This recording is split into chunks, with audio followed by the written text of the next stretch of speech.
Hello, folks. My name is Taylor Gonzaga, and I'm the founder and artistic director of Opera Cecilia. My name is Tanis Gonzaga, also known as yours truly, T. I'm the executive director and spouse. Together, we host the Savvy Soprano podcast, where we talk about the process of thinking outside of the box and beating to our own drum in the current industry of media and classical singing. If you hear any strange noises in the background, it's probably our two dogs, Bear and Zuzu. Zuzu is currently trying to dig himself into the couch or something. And if you hear any loud squeaks, it's from our menagerie of small creatures, guinea pigs. We basically run a small hobby farm out of our house. And well, it was a kind of an accidental hobby farm a little bit, but they're all rescues and rehomes. So every single one of our animals has a story to them, and we do our best to take care of all of them. We currently have 3 guinea pigs, 1 rabbit, and 2 dogs. Yes. So, our family members look at us with a side eye that a lot of dogs give their owners when they're really judging them and their life choices, but oh my gosh, no, they don't. They support us. I mean, some of them are rehomes from our family, so true. honestly, true. And we're open to receiving even more creatures, but you know what? For now, I'm okay. I'm good for now. I think we're maxed out on that. But anyways, that was a tangent. We wanted to talk today about what's going on with Opera Cecilia. So I guess I will take the seat of the interviewer now for a quick second. Ms. or Mrs., I guess, Taylor Gonzaga. Well, I'm married to you, so you know that I'm a Mrs. Yes. So if you hear any strange wordings or things that might be inside jokes, they might be inside jokes because we are husband and wife. Full disclosure. So I can't remember. One of us came up with the idea of doing a blind audition process for our second season. Do you remember which one it was? I think it was me because I felt really, really strongly about it. It's one of the things I've wanted to see in the industry for quite some time. And it actually was inspired originally by the concept of hearing that a lot of audition processes for instrumentalists are actually blind to avoid discrimination of any kind. And I understood why that hadn't really crossed over into the classical singing world, because especially opera, because you have to be a character and it's kind of about your physicality and the way you act, so they have to see you do that. But I often see that used as an excuse or a disguise for being over preoccupied with the aesthetics of a singer, or being over preoccupied with things that don't actually pertain to the singer's vocal talents or abilities or gifts or cultivated skills, I think is the way I'll word it, because I have my own issues with the word talent, right. But that's another tangent. But that being said, that was kind of what it was originally inspired by. And I was like, why don't we do a process where in the second round we can narrow down some finalists and still see those finalists' acting choices, but at least the initial round gets everybody on completely equal footing. Everybody's foot gets in the door. Everybody gets an equal opportunity, and it's literally just about the voice. And so that's where this concept was sort of born. And in addition to it being blind, it was actually a virtual process as well. Yeah. So what was your thought process in making it not just a blind audition process, but a virtual audition process? Well, part of that was logistics, because we are, full disclosure, at the very beginning of the process of making this company and forming it. We've only been around for 1 season so far, and that 1 season was during a global pandemic. Yay! So we ended up learning a lot of skills about digital video editing, how to maximize the quality of audio. We learned a lot about that stuff. We're no strangers to technology at this point. Right. And I truly do think technology can be a way forward in the operatic industry as well, as long as we're careful and we balance that with the fact that at its foundation, this is an art form that was meant to be experienced live. But that was one reason, was logistics and resources. It was a lot easier for us to manage a virtual audition process at this point in time. Eventually I would love to do a live blind audition. I feel like that would be a really fascinating experience. Yeah, but, I agree. That would be really cool. Yeah. What I particularly like about the virtual audition experience this time around is that in many ways it leveled the playing field, because not every person who's trying to audition for an opera company can afford a plane ticket. Yeah, and that being said, it's not to be discounted that having tech and having high enough quality tech and access to internet is not in itself a privilege. So it wasn't me not acknowledging the fact that having those resources is also costs money and takes money to have. It takes money to have good quality recordings. It takes money to work with a live pianist.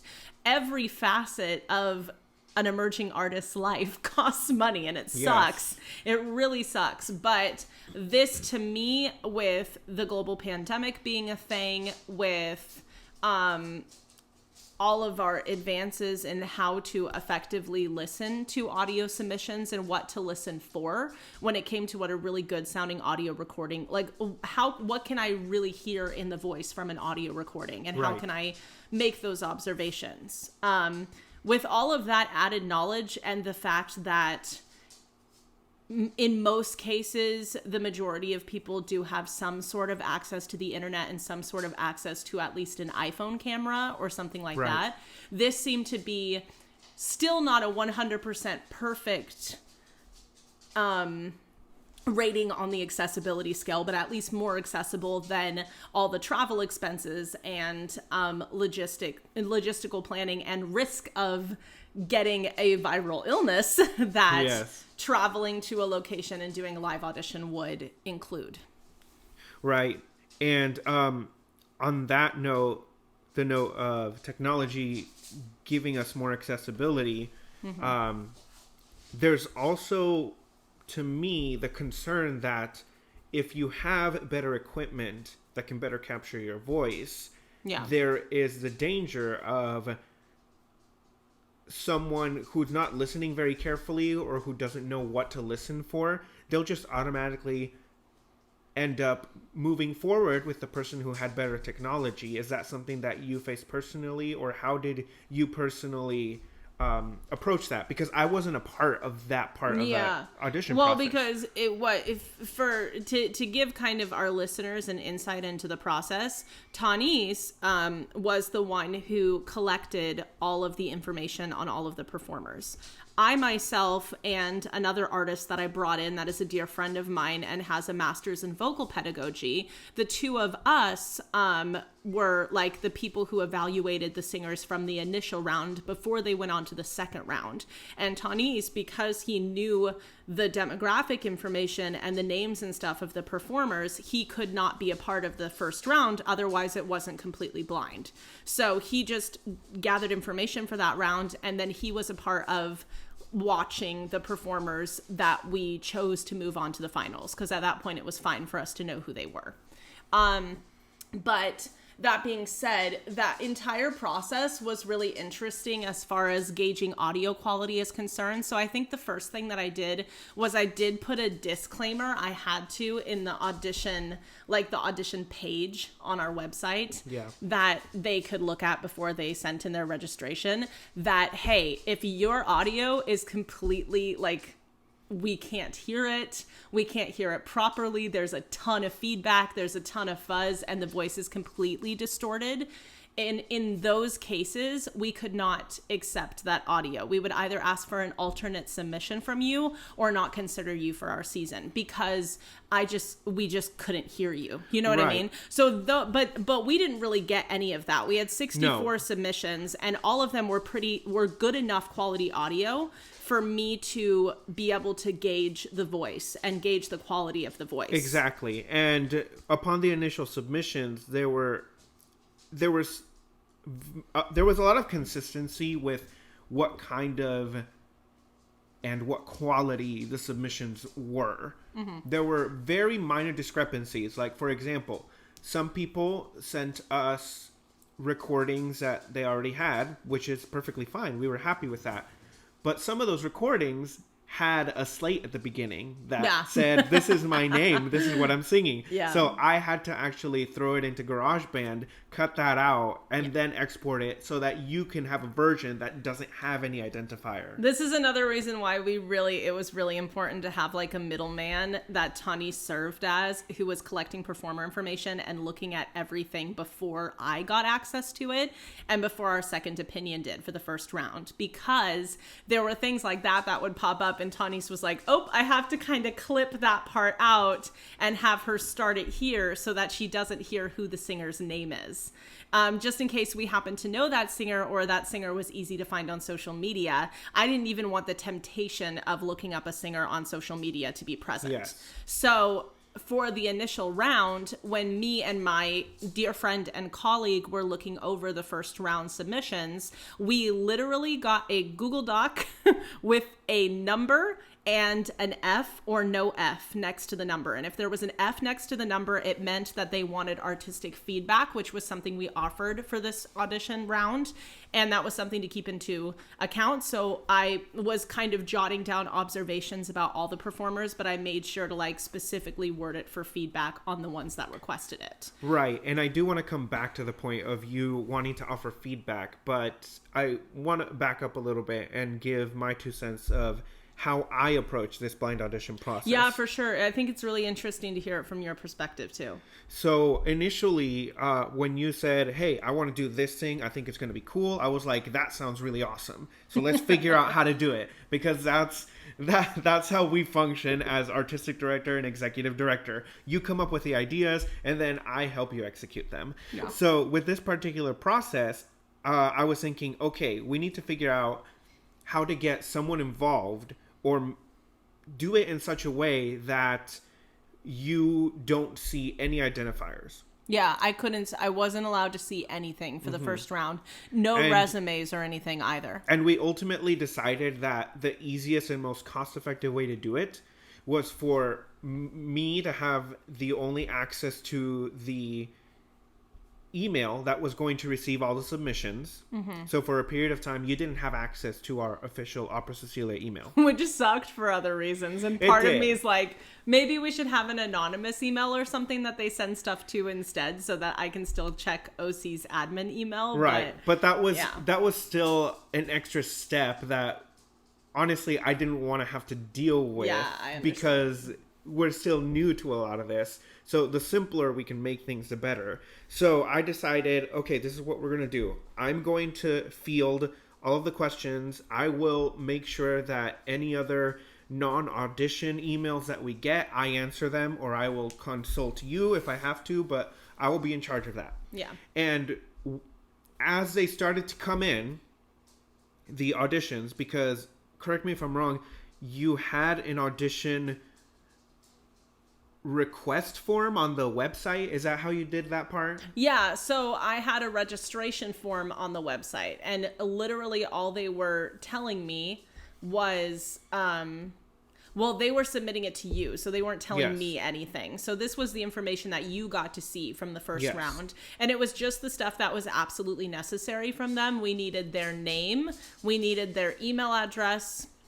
I also requested their the roles that they were interested in. The roles that they were most interested in, and whether or not they wanted feedback. I think those were the only questions I asked. I did not I did not include a submission for a resume on that form. I did not include a request for a headshot. I did not include any of that information. Because we didn't need that information. Yeah, I actually actively discouraged people on the audition page from submitting that information. Right. Like for the second round, if they made it onto the finals, they could if they wanted to. But like it really wasn't necessary even then. Yeah, we didn't ask for bios or headshots or resumes until after we had cast everything, actually. Yeah, and to reiterate as well, I made this registration form and slapped it on the website, but I couldn't see anybody who registered. Because it went directly to the which I wasn't looking at email at the time. time. When I started fielding those audition submissions, what I did is I opened up an Excel sheet.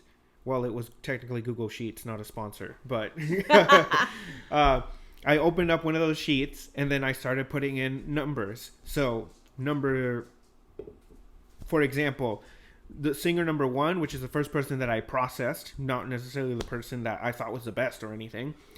Yeah, this was not a ranking system. I wrote down singer number 1 submitted these 2 pieces and whether they want feedback or not. And that's the only information that you got. In fact, I think you opted not to look at that spreadsheet at the end because it was just simpler for you to look on the Google Drive. Yeah. We decided that you wanted just whatever song they were listening to. For example, let's say it was the Queen of the Night aria, and it was sung by singer 23, and it was Holle Rache. It is specifically. Der Holle Rache. Two. Right, because there's 2. The famous one. So, most famous one. For example, singer 23, her first selection was the Queen of the Night aria. Yeah. So I would upload the song up to Google Drive that you had access to with only 23A. Yeah, that was literally... That was the only identifier. I got 23A, 23B, and there would be a little F in parentheses if they wanted feedback, and that was literally it. And it was so interesting. I made sure to use a really high quality pair of headphones, and I made sure to get the best audio experience I possibly could, which really helped me with people who may have not had the highest quality audio, because I could definitely tell when somebody had like a really high quality system versus when somebody might have just been recording from a phone device or something like that. But that it wasn't that the audio wasn't clear on the lower quality device. I could still clearly hear the voice, especially using the headphones, which helped me hear more overtones and vocal color. Never ever listen to a live audition with a low quality speaker from a computer. Never. Like, that is the worst thing, because the singers' voices actually sounded very different when I played them just on the computer speakers than when I played them in the headphones. And my voice, when I record and make recorded submissions, sounds way different. So that's one thing too that is really worth mentioning as far as audio quality is concerned. So what kinds of things did you have very present in your mind, considering that you have had certain experiences as a soprano in the industry, and during your audition processes, why or what kind of thoughts were swirling around in your brain when you yourself were on the other side of the chair? Oh gosh, that was weird. I think the biggest thing that I was fighting was like this really strong panging feeling of imposter syndrome. Like, like I feel like it's interesting because if anybody, and I have a very humble following on Instagram right now, both for the OC account and for my personal account. But if anyone follows me on my personal account, they will... I feel like I present as a person that's pretty transparent. Like, I try to be as transparent as possible, but within reason, so people don't think I'm going crazy. Because some of the things that cross through my human brain may not be good to share online. But, we don't want to get too personal here. You know, so I don't want to go past that, like, boundary line of what's, you know, feels okay or, like, safe to share. But at the same time, I'm transparent, but I feel like it's like the best of my transparency sometimes. And I feel like the platform sort of lends itself to that, and it's really hard to gain any kind of following without showing the best of what your life has to offer. You're talking about Instagram? Yeah, and so I not feel like... Not a sponsor again. No, and probably never after what we talk about. I feel like it's really hard to not make your account into like a highlight reel, but I feel like I present in some ways as a person who believes in herself and is confident in her skills. And that's who I want to be, and that's who I am most of the time, I'd like to think. But like at the same time, there's a big part of me that feels like, because I haven't made my Met debut, because I took myself out of the running for major YAP programs, whatever degree, because I had to get persnickety about it, and I feel like emerging artists deserve better, and I had to make my point. So I took myself out of the running for most major YAPs. There's a few like that I feel like treat their artists really well that I would maybe consider in the future. But right now I've taken myself basically out of the running for that. And because I don't have the quote unquote like typical things on a resume, I have some of the typical things, but not all of the typical things on a resume that seem to like check off all the boxes of what a quote unquote successful emerging singer looks like. I just felt like I wasn't worthy of evaluating other singers' art. And I also understand the blood, sweat, tears, and hard work and passion that goes into creating this art form and singing and using as singers, our instrument is inside of our bodies, right? So like I weigh that really heavily. So there was a big part of me that had imposter syndrome. Like I don't have a big enough platform to be doing this or to be qualified for this. And the other part of me was like, I am unworthy of having all of these singers share their precious art from me. And I have to say no to most of them. Yeah. You know, and that to me was like, that was a very emotional moment for me during the process. And it was kind of heartbreaking in a way. But at the same time, I also just felt so honored that the artists, we had 64 submissions. And I thought we would maybe get 20 or 30. I did not think we'd get more than double that. Right. You know, and even though that doesn't seem like a lot compared to like a major opera company in the US and how many submissions they may get every year. Right. It was a lot for a teeny tiny opera company consisting of two. that has an artistic team of two that is an LLC trying to approach who have this full-time jobs differently. Yeah, and this isn't even like our full-time gig yet. I hope it is in the future, but like that was huge to me that we got 64 submissions. And there was a big part of me that was like, I feel unworthy to be doing this. All of their voices are beautiful. I wish I was a billionaire so I could give them all compensated opportunities. Yeah, and you know? even I would like you to speak a little bit to the amount of time that it took to actually listen through the submissions and what your thought process was with that, because I got to hear very short snippets just to make sure that there weren't any identifiers, there weren't any weird cuts or anything weird with the audio happening.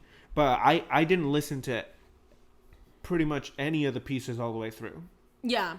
For the first round. When I had a couple different criteria that were going on in my head when I went in to approach those, the listening process. And one of them was, is this person doing something that's bold and out of the box? Mm-hmm. Because that was like a central tenet of our mission as a company, is respecting those singers. I was looking for the singers that were quote unquote maybe not the most industry palatable, that were doing something that wasn't safe, that were doing something that was so authentically them and so distinct to them that it kind of left a stamp on me after I listened to it. And it moved me. And those were not the most perfect voices technically. Right. Those were not the most efficient voices technically. Those were the voices that just stood out to me as somebody that was capable of moving someone else. Right. In a very unique and distinct way. They weren't somebody that was trying to fit the mold that the industry kind of tries to force you into. Did you find yourself having to turn away anyone who maybe would have fit that mold in a different opera house? 100%. I think there were a few people that were very like, oh, are you with, I would not be surprised if I did get your information and I did look you up and you were with a major yap right now. Because like they had that voice. And I think that's fantastic for them. And I think that they're going to be very successful in their careers. And it wasn't that they had a bad voice or anything like that. But I love my personal taste, and this is what's so funny about the audition process, is it's all a giant crapshoot. It really is. It's like, it's so subjective to the taste and the aesthetic of the person that's listening to you. Right.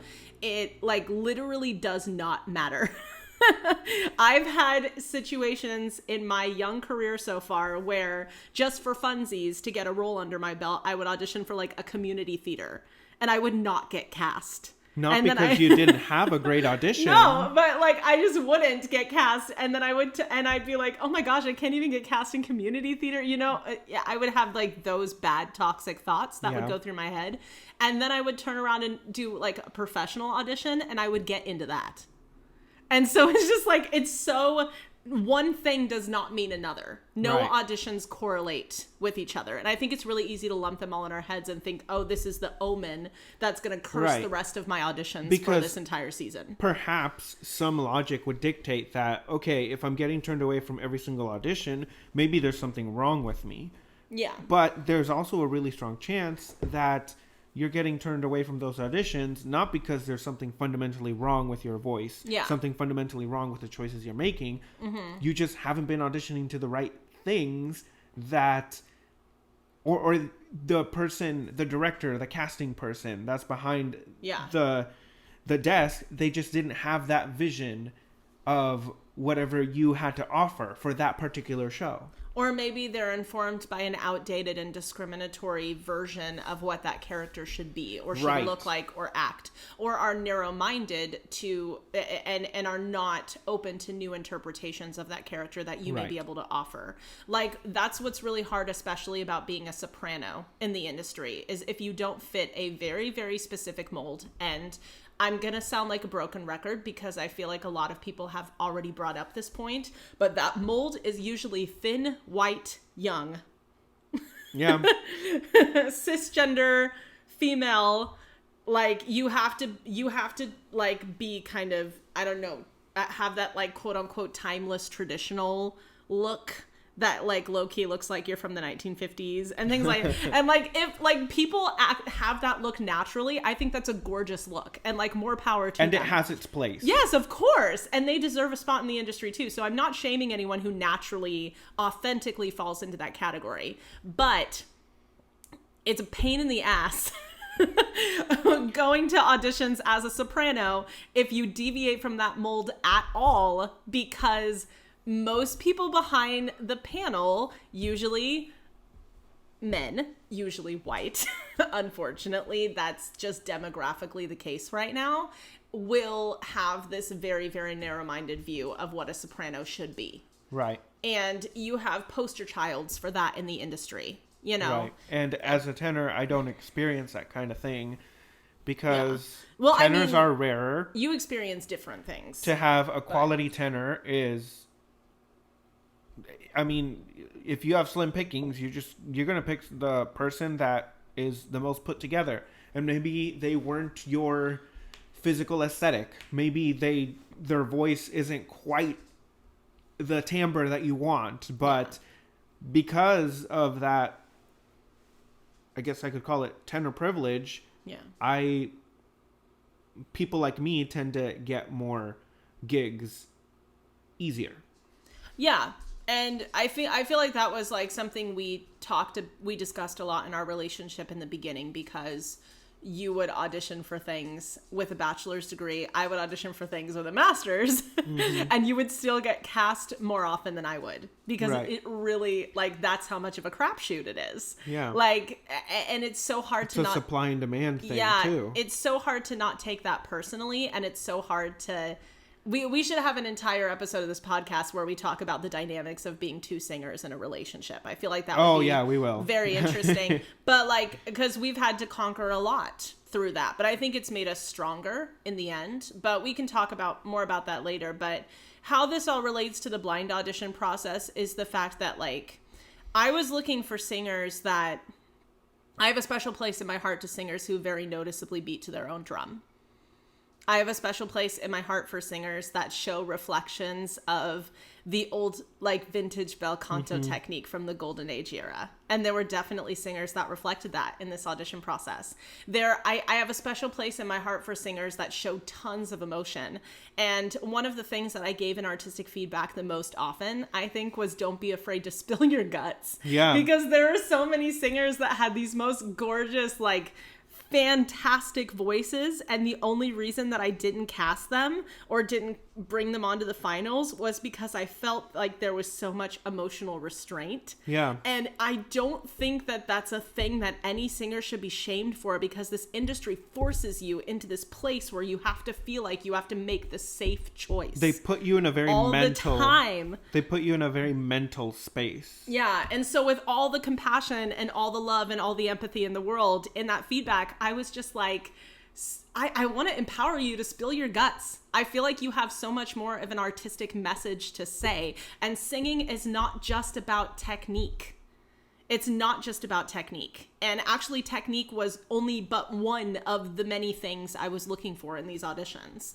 And I think throughout the process, I also started to realize, like circling back to the imposter syndrome thing, that I had more wisdom and insights than I even thought I had. That it was okay for me to own up to those. I mean, you have very nearly a decade's worth of voice teaching experience at this point in time. I do, and I undervalued it in this process because I mostly specialize at this point. At my age, I mostly teach hobbyists and like high schoolers and things like that. I'd say you have more experience in that, but I believe you're absolutely capable of teaching someone that has more advanced techniques to learn. Yeah, and I think that I'm very overall confident in my teaching abilities at this point, because that's an aspect of my career that I feel like I've cultivated just as wholeheartedly as my voice. But it's just like, because I'm still working on things vocally, because I don't teach at a major yap. I'm not a college professor, things like that. I undervalued my own skills. And I was constantly like, I am unworthy of listening to these singers, some of which are probably potentially older than me and further along in their performance careers than I may be, mostly because I decided to boycott so much early on. So did I shoot myself in the foot a tiny bit when it comes to certain areas of the industry? Probs, but whatever. It's my life and my choice. So how long did it take you to go through the first round of auditions? And several hours. Did that take as much as you were anticipating? I think I was a little bit cocky, and I thought that it was going to take less time, or I thought I'd be able to make decisions faster. But for the initial part, for the initial section of it, I spent several hours narrowing it down to a certain amount of singers that I wanted my second opinion to hear, that I just knew for sure I was having a really hard time making a decision with. And so I cut it in half. And then I had the second opinion, our colleague, come in, and she helped me evaluate the half, that last bit, because I was having a really hard time making choices at that point. And the first part where I was narrowing it down lasted, I think, about 5.5 hours. And the second half was about 2.5 hours. And that was only because at that point I had specific sections of each of their selections that I wanted to show her. So it went by a little bit faster, because in the initial one, I really wanted to do due diligence. So I listened to the entire recording for the most part of every single singer. Wow. Multiple selections. Sometimes when they had up to 3 selections, they really were only supposed to submit 2, but a couple submitted 3. I was like, I'll listen to the third one, but I'll only listen to like half of it. Mm-hmm. But I tried. For the most part, I listened to the entirety of both of the first 2 selections for every single singer. Because I also don't believe in listening to only 30 seconds of a singer and thinking that that's enough, which I've heard big opera companies do. I think if you're going to do this, the compassionate, ethical thing to do is to take that time. And if you don't have that time, you have to hire somebody who does and is qualified to do that. Okay. I don't know. I'm sick and tired of people cutting corners with audition processes. And I feel like that happens way too much with emerging artists. Right.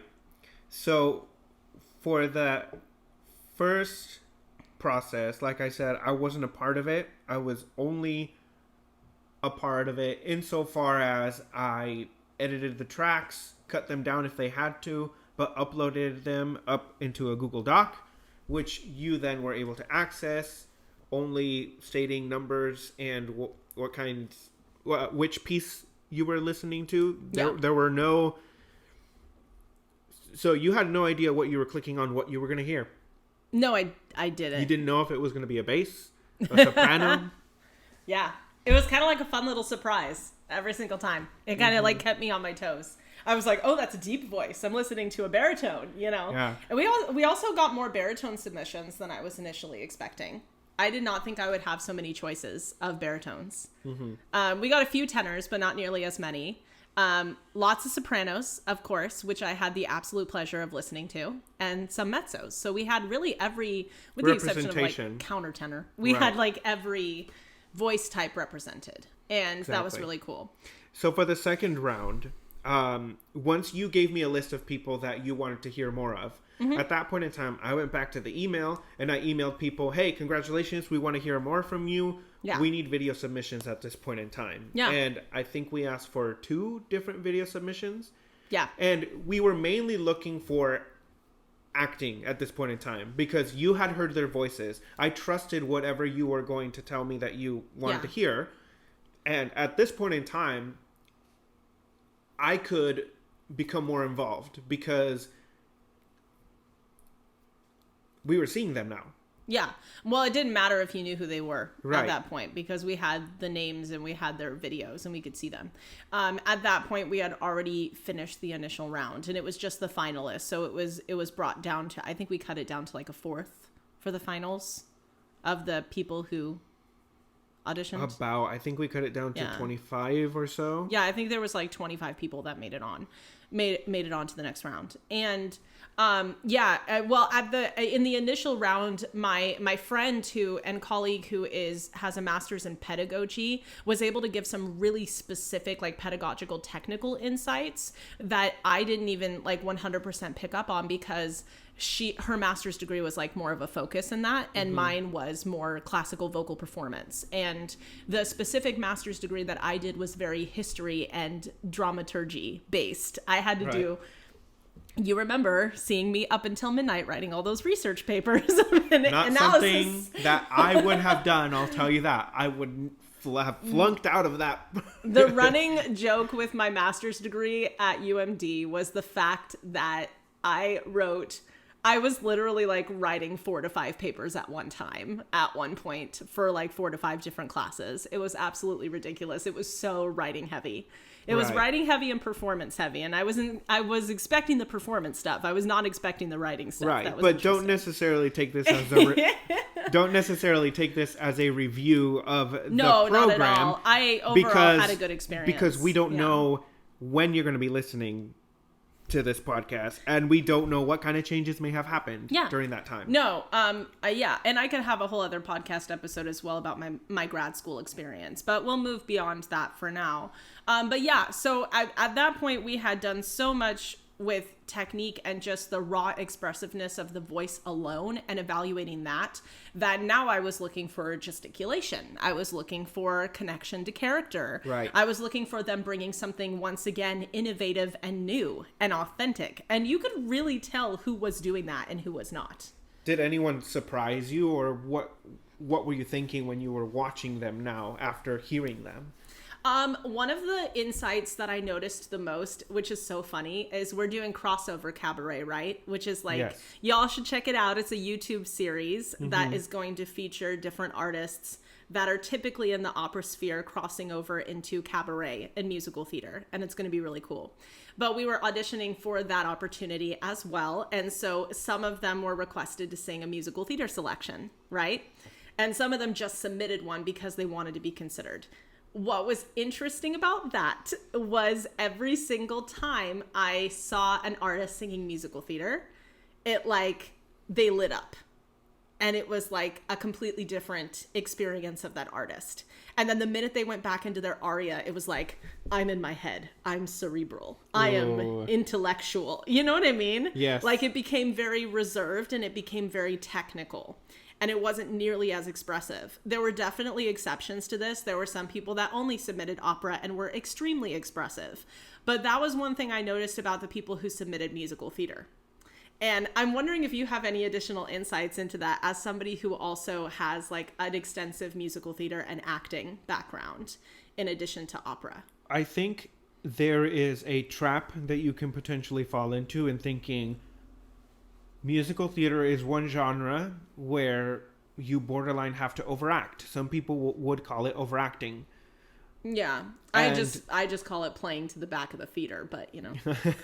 And the trap is thinking that about musical theater and thinking that opera is stuffy and they don't emote with their faces or their bodies. Yeah.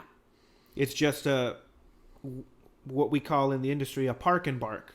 People just standing and singing, which can be very effective. I think it really depends on the context of the aria. I don't think that that's ineffective, like you said, in all situations. But another reason, besides just, I do think we carry subconscious stereotypes in our head of the genres, and sometimes that can hinder us a little bit when we're performing. But I think the other thing about it that I noticed was that I think it's a product of how the school system, the school or conservatory system, brings up emerging artists in the opera world. You mean in the sense that they try to fit everyone into the same mold, and everyone that graduates kind of sounds like the same singer? Yeah. In most cases. It's interesting because I graduated from a smaller program, and I feel like everybody in my program had a very distinctive, unique voice. And not all of it would be what I would consider the stereotype for industry palatability, but who gives a crud about that? In my opinion, that's boring to me if everyone fit the same exact mold. At that point in time, they're just hiring you for your body, and I don't know how comfortable I am about that. Yeah, I don't know. It's rough. The commodification of the arts makes it so that they want somebody who is easily replaceable. Yeah. And they want somebody that is easy to replace with another person. And so it's like product. It's a product. It's not a person. And I feel like it's so much more interesting when we do it in reverse. We're person first, you know. But it's so telling when I see it in the contrast between musical theater and opera with a performer, because musical theater, I feel like, is a genre where it's a little easier for people to just let go expressively. Yeah. And there's a little bit more room for that. And opera has become this thing that gets overly intellectualized. Right. In our that's brains. How it's taught. Because that's how it's taught. It's taught from such a technique perspective, and we get so obsessive and overly detail oriented about it. And it's not that technique doesn't matter, right. But like, it's not taught from the viewpoint of artistry. It's right. not taught that technique is something that makes you more artistic. It's taught that technique trumps artistry. Even if they don't mean to teach that, yeah, that's what's happening. Mm-hmm. So it's just very interesting. It was very interesting to see that in the second round and to make that observation. That being said, all of our second round singers, all of our singers in general, were wonderful. Yeah, I wanted to cast every single one of them in something, you know. Mm-hmm. But like, I was just like, oh my gosh, we have these amazing artists that are giving our art to us, and I just want to treat it with so much compassion and care. And that's why I was really careful in crafting our no letter, quote unquote, our email that we sent out to people who weren't cast, because I wanted to make sure they knew that their art was being respected throughout this process, right. And that just because we chose not to cast you or move you on to the next round didn't mean that we didn't see that you had amazing things to offer. Yeah. You know? And I'm very excited for what some of those voices that we didn't cast do in the future, and I hope they consider auditioning with us again. And yeah, excited to hear them again. Are there any other insights that come to mind during this process that we haven't necessarily talked about? I think the final kind of like statement that I have about the entire thing, I mean, I feel like I could go on about this for hours, but no one wants to listen to me talk for hours. At least not in one go. Not right now. But at the same time, I think the one thing I want to say that I feel like for a while I didn't feel like I fully had the guts to say, because I'm still a little afraid of stepping on toes with what I want to do, but I'm a little less afraid of that now. I hope that the fact that our tiny little company with very little money and very little resources is able to pull off something like this, and it's effective. And we have corresponded personally with a few of the artists that we've cast this season, and a lot of them gave us very positive feedback on this process. And a lot of people were very positively impacted by it, because it was just something that felt so much safer in a good way, not safer in an artistically restrained way, but safer in a way that I feel like my art is being fully respected and given its due diligence in this process. And I just want to hold other companies accountable for that. Because if my little company with limited resources can do it, your big company with massive resources definitely can do it. Mm-hmm. And there is absolutely no reason why it can't be pulled off in either a live or virtual setting or a combination of both. There is no reason why we cannot be making a step forward to do this. There is no reason why you can't have multiple rounds where one of the rounds is virtual, so at least everyone has an equal footing. There were people we knew that auditioned for this, but they had the exact same chance as everybody else because they went through the blind audition. Yeah, because when I am not given any context of a singer and I just listen to their voices, and these are people that we knew personally but may not have heard in a while, I still I was like, that voice sounds kind of familiar, but that was about it. I didn't automatically recognize that person's voice. And so that person was in the same playing field as everybody else. So there wasn't any nepotism at play here. The people we know that did happen, there's one person, there's two people we know that did happen to get cast this season. And it was because they genuinely showed up in the way that we were hoping for those particular opportunities. And it doesn't have anything to do with them having any sort of bias in the first round, especially, And so to level the playing field that much can come with it hardship and emotional hardship. But it is so important ethically for this industry. And other companies can do this if we can. That being said, in your experience as an artistic director, would you do this again? And how would you do it again if you were to make any changes? My gosh, it really depends on how much resources we have, because I could answer this question with knowing what we have now, or I can answer it with if we had all the resources we hope to have in the future. So what version do you want? Both. Okay, so the first version, which is being reasonable with the resources we have now, I think for next season, I would love to make the process a little bit more efficient. I don't exactly know specifically how that would happen. I think it would have to do with the registration form and perhaps bringing in somebody else to collect the initial performer information so that you could be more a part of the first round. And you didn't necessarily do that, even though I think you did a good job.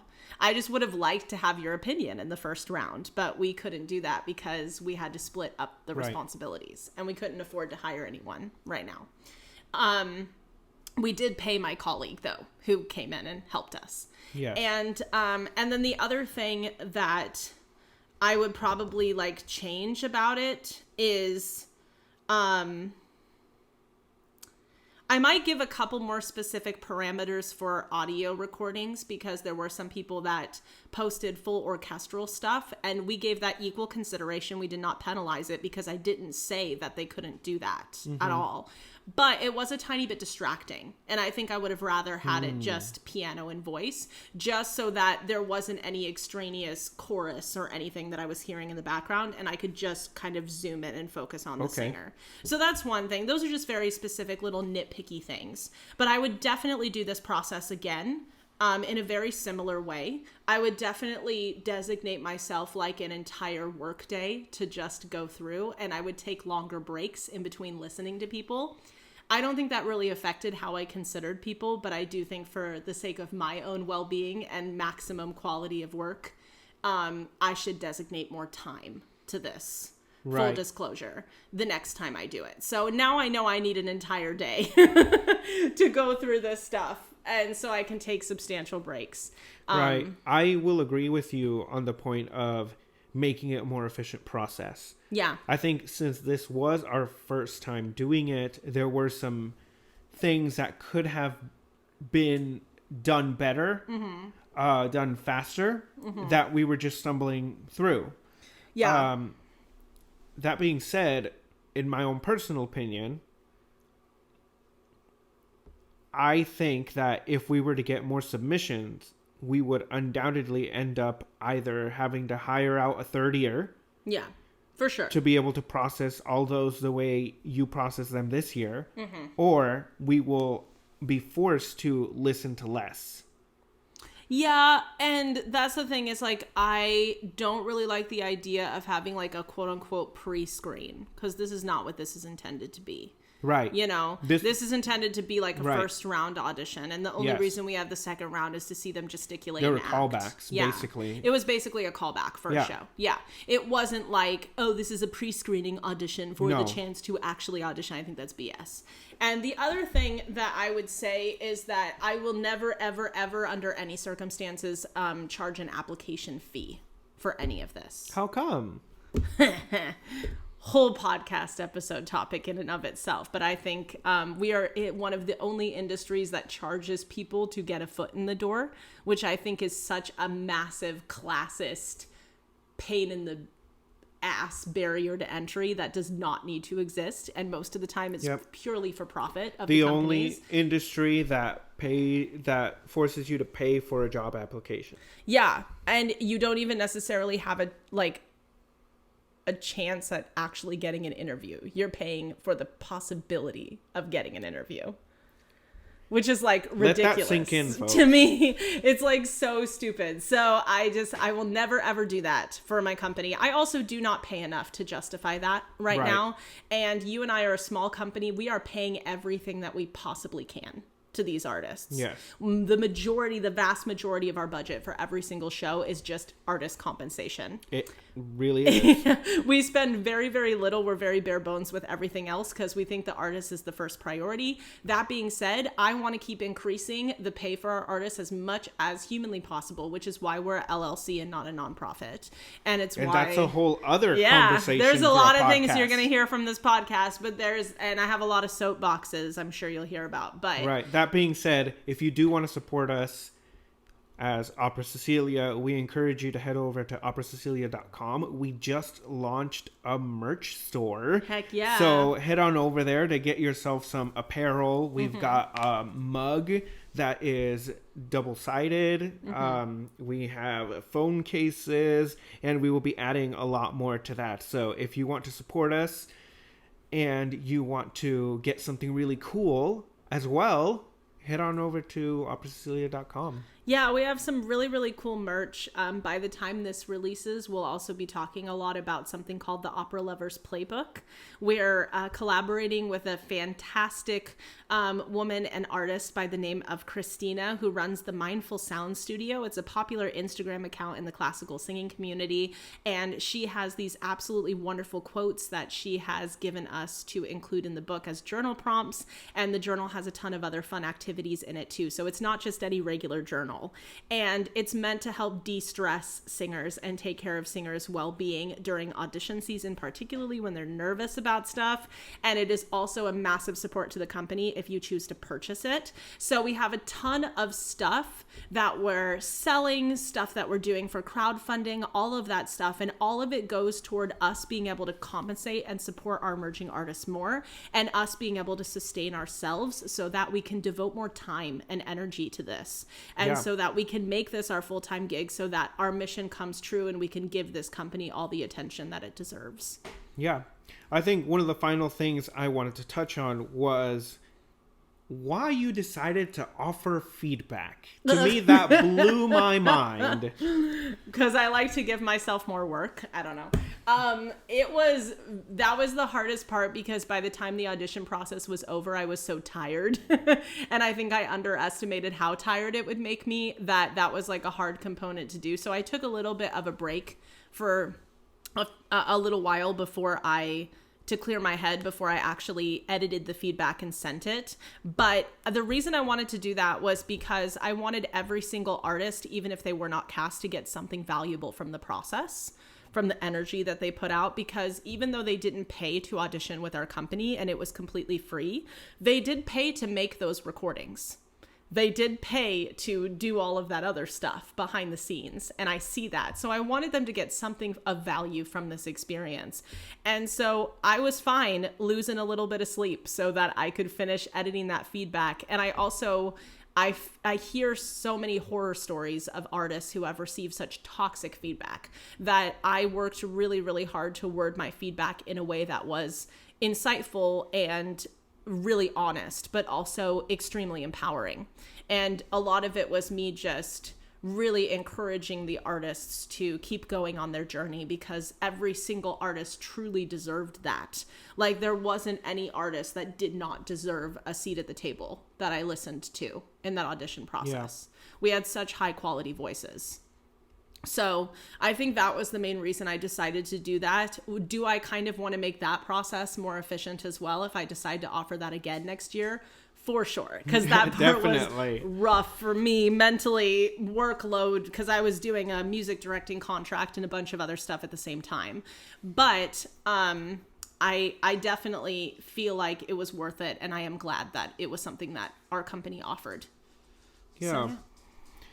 Well, I think I speak for both of us when I say thank you so much for lending us your ears and listening to our process here at Opera Cecilia. Yeah. Please support us. Head on over to operacecilia.com to read more about us. You can find us on YouTube.